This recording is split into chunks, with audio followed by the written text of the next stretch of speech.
akong 100. Ano makapagtiwalaan tong lalaki to? Digid. Ang isa ka babae, hindi man makapagtiwalaan kinay. Pira, baka sa tulog. Sa'yo ba to? Hindi yan sa akin. Sa'yo na lang to. Meron akong pambili sa gamot sa anak ko.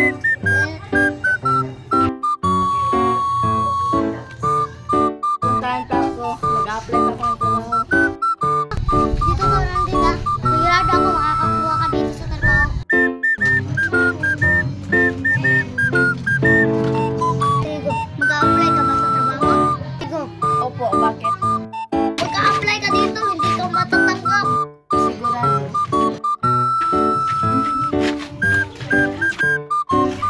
A few moments later. Ano may nag-chat kay boss? Ako ang manager. Boss, ako po yung manager ni Boss Daniel. Ilang oras po ba siya dadating? Kaya po kasi meron pa siyang ginagawa dun sa loob. Tigo, Wait muna, tatawagan ko muna si boss. Ito, nag-reply na si boss. Wait lang, tatawagin ko muna. Tigo.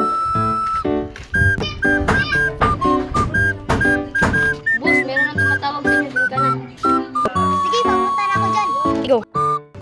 Tayo ka pala, Tigo. Nakitan eh. Aba, ikaw yung pulubi? Ako yung pulubi. Sino ang mabuting puso at alam ko na kung sino ang tatanggap ko dito sa trabaho.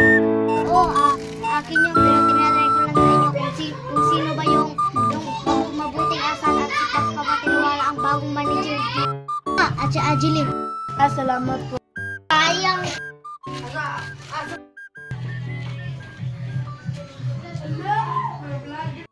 Yan ang narapat sa'yo.